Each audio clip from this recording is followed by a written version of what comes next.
السلام عليكم. أهلا بيكم يا أبطال في أول درس من كورس اللغة الإنجليزية للمبتدئين من الصفر. دروس الكورس ده كله من الأفلام والمسلسلات. هدف الكورس ده إنه ياخد بإيدك في أولى خطواتك في تعلم اللغة الإنجليزية. الكورس ده هدفي فيه مش إني أعلمك إنجليزي بس، لا، هدفي كمان إني أفهمك إن اللغة سهلة وبسيطة وأحببك فيها، وهثبت لك ده في خلال الكورس وإنت بنفسك تقدر تحكم. الكورس ده انا بفترض فيه انك زيرو انجليزي، فلو مستواك متقدم او متوسط الفيديو ده مش ليك.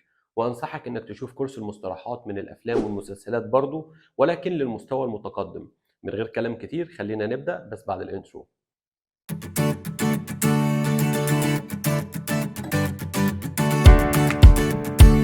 السلام عليكم ورحمة الله وبركاته. أنا كرولوس ودي قناة ديميستيفاي انجلش على يوتيوب. أتمنى تكونوا شفتوا حلقة المقدمة من الكورس. هسيب لك اللينك في الديسكربشن تحت وفي جنب الشاشة هتظهر لك حالا، عشان شرحت هناك تعمل إيه وتذاكر الكورس إزاي بالتفصيل الممل. ويلا بينا نبدأ على بركة الله. ما تنساش توقف الفيديو وتردد لما تشوف علامة الميكروفون دي على الشاشة، ده مهم. يلا بينا. خلينا الأول نبدأ بالحاجات الأساسية زي صباح الخير ومساء الخير وإزاي ترد عليهم، وكمان تعرف نفسك بشكل صحيح وتتكلم عن سنك والبلد اللي انت منها. وفي الآخر هتلاقيني بجمع لك كل اللي اتعلمناه على مدار الحلقة وأحطهم لك في محادثة واحدة علشان يسهل عليك انك تتذكرها، علشان أمرنك على الكلام من أول يوم إن شاء الله. أنا عارف انك ممكن تكون على دراية بمعظم الكلمات، ولكن تابع معايا لأن في حاجات هتعجبك إن شاء الله، وفي تفاصيل في النطق عايزك تاخد بالك منها من البداية، علشان دي هتسهل عليك الدنيا قدام. الأول صباح الخير اللي كلكم عارفينها وهي good morning. good morning. بص على نطق ال ing اللي في آخر كلمة morning، بننطقه كده morning morning. واخد بالك مش بندوس على حرف الجي. هتظهر لك صورة حالا علشان أوريك مكان لسانك في نطق الكلمة دي. واخد بالك لو حطيت لسانك زي اللي في الصورة وقلتها زي ما بقولها هتظبط معاك إن شاء الله. وما تقلقش لو مش عارف تجيبها صح من أول مرة، بالتمرين هتيجي معاك. طيب خد بالك هتسمع ناس مش بتقول good morning كاملة، وأكيد خدت بالك من ده قبل كده، بيقولوا morning morning مختصرة كده.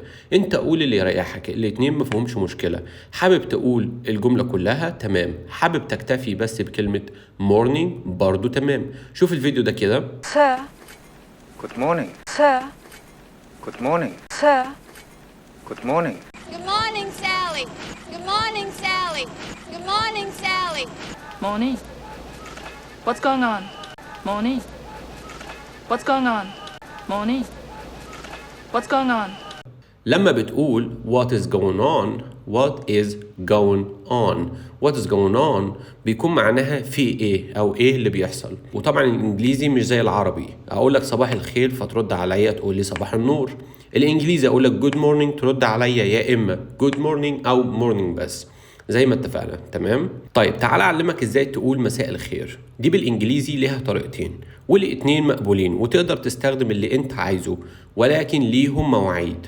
good afternoon دي بتكون من الساعة 12 الظهر لحد الساعة 6 مساء، و good evening الطريقة التانية بتستخدم بعد الساعة 6 مساء أو لما الشمس بتغرب. وزيهم زي good morning أقول لك good evening تقول لي good evening. وبرضو ال ing اللي في كلمة evening مش بندوس فيها على الجي اللي في الآخر. شوف الفيديو ده كده. Good evening, ladies and gentlemen.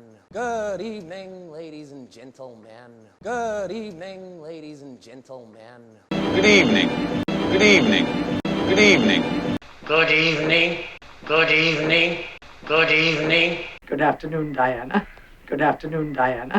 Good afternoon, Diana. Good afternoon. Good afternoon. Good afternoon.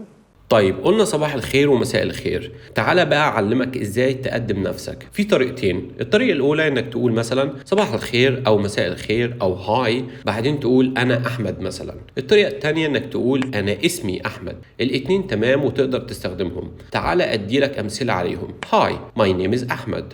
هاي my name is أحمد. هنا أنا قلت مرحبا اسمي أحمد. أنا عارف إنك ممكن تكون بتسأل نفسك عن تركيبة الجملة أو بعض القواعد. رد عليك هو ما تقلقش، كله جاي في كورس وقواعد منفصل. احنا اصلا بالفعل بدأنا على القناة. ركز بس في اللي بديهولك هنا وافهمه وطبقه. وصدقني مش من مصلحتك ابدا ان اعلمك قواعد من اول يوم ليك، بس خد بالك من حاجة صغيرة، كلمة ماي زيها زي صوت الإي بتاعنا اللي بالعربي في آخر الجملة لما بتكون بتتكلم عن حاجة بتاعتك. هتقولي قصدك إيه يعني وهي دي حصة عربي؟ هقولك بص كده على كلمة اسمي، شايف أنا قلت إيه في الآخر اسمي عشان أقولك إن ده اسمي صح؟ يعني كلمة اسم لوحدها معناها مجرد اسم، ولا بتاعي ولا بتاعك، بس كلمة اسم زائد اي يبقى اسمي. كلمة ماي بقى بالانجليزي زيها بالظبط زي بالعربي، بس بتيجي قبل الحاجة اللي انت عايز تقول انها بتاعتك. يعني كلمة نايم لوحدها هي اسم، لا بتاعي ولا بتاعك ولا بتاع حد، بس لو قلت my name بقت اسمي. تمام؟ معلش طولت عليكم في الحتة دي. تعال ناخد الطريقة التانية. Good morning I am أحمد. Good morning I am أحمد. في الطريقة دي أنا قلت صباح الخير أنا أحمد. دورك بقى استخدم اللي أنت اتعلمته معايا لحد دلوقتي وعرف نفسك تحت في الكومنتات، وتعال عشان أوريك شوية مقاطع من الأفلام عشان تمرن ودانك على الاستماع. Hi, I am Billiam Willingham. Hi, I am Billiam Willingham. Hi, I am Billiam Willingham. Hi. I'm Samantha Jackson. Hi. I'm Samantha Jackson. Hi. I'm Samantha Jackson. Hi, my name is Vito. Hi, my name is Vito. Hi, my name is Vito. Hi, my name is Emma. Hi, my name is Emma. Hi, my name is Emma. طيب تعالى بقى أعرفك إزاي تتكلم عن سنك وبعديها بلدك. الأول سنك هيكون كالآتي I am وبعدين تحط الرقم اللي هو سنك، وليكن مثلا 30 سنة. هقول I am 30/I am 30 years old. I am 30 أو I am 30 years old. طيب زي ما انت شايف انا حطيت السلاش دي عشان اعرفك ان في طريقتين تقول بيهم سنك، واحدة مختصرة واللي هي I am 30، والتانية مش مختصرة اللي هي I am 30 years old. Look, I am 30 years old. Look, I am 30 years old. Look, I am 30 years old. I am 20. I am 20. I am 20. تعال بقى أعرفك إزاي تقول أنت منين. هقول مثلا I am from وبعدين هحط البلد. كلمة from يعني من، مثلا أنا من مصر فهقول I am from Egypt. I am from Egypt. I am from Italy. I am from Italy. I am from Italy. From Senegal. From Senegal. From Senegal. تعال بقى أعرفك إزاي تقول تشرفنا أو مبسوط إني قابلتك وكده. طيب دي بالإنجليزي ليها طرق كتير جدا، بس أنا هقولك على أشهر اتنين وهم كالآتي. Pleased to meet you. Pleased to meet you يعني سررت بلقائك. شوف كده. Pleased to meet you. Pleased to meet you. Pleased to meet you. Francis Donnelly, pleased to meet you. Francis Donnelly, pleased to meet you. Francis Donnelly, pleased to meet you.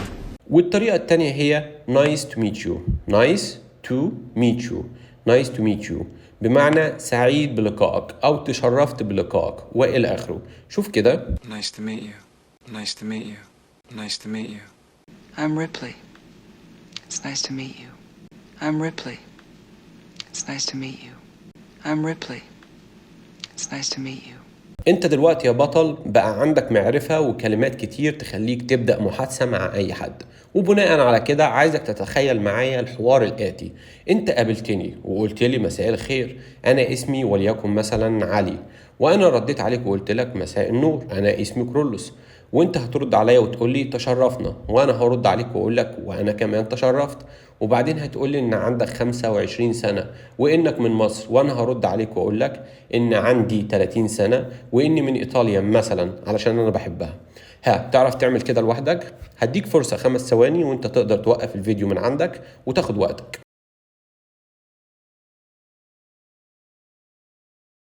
طيب أتمنى تكون عرفت تجاوب. المحادثة هتكون كالآتي. Good afternoon, my name is Ali. Good afternoon, my name is Ali.